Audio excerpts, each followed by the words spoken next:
So you've been an educator through the rise of the smartphone, and my question basically relates to procrastination and task delay, needless task delay specifically.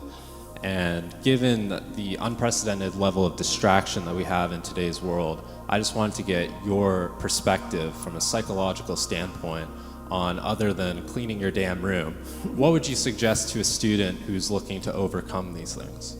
Well, I think with any, let's call it addictive process, I mean, email is powerfully addictive, right? Partly, it's a slot machine, and I mean that technically. So when you pull, that's a variable ratio reinforcement schedule, if I remember correctly, and it's very addictive because if you pull on the slot machine arm enough, you will win. And you never know which pull will reward you. And so not only is that addictive, it's very hard to extinguish that. And so email's like that because there's always something beckoning, and now and then it's a jackpot. And social media is like that because, you know, people are posting interesting things. And so, well, how do you overcome an addictive process? And partly you do it by replacing it with something better, right? So when people study drug and alcohol use, they often make an elementary mistake, which is to try to figure out why people use drugs and alcohol. That's not a smart thing to wonder. We know why people use cocaine. Cocaine directly stimulates the systems that produce positive emotion. It's like, so there's no mystery there. The mystery with cocaine is very, very simple. Why don't people take cocaine all the time until they die?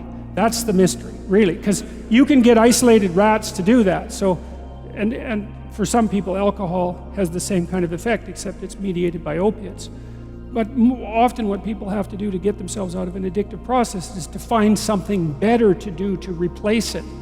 And so I would say the problem with the gadgets, and I mean, they're amazing things, is that they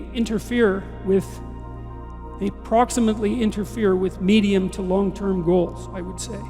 And so I think the first thing you have to do to bring them under control is figure out what it is that their use is interfering with. It has to be something important.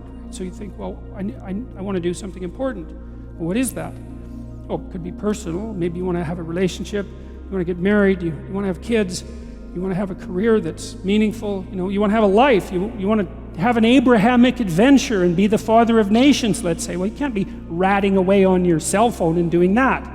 And so I think part of it is to set your sights high and make a plan and figure out who you could be and see if obsessive utilization of smartphone fits into that vision of nobility.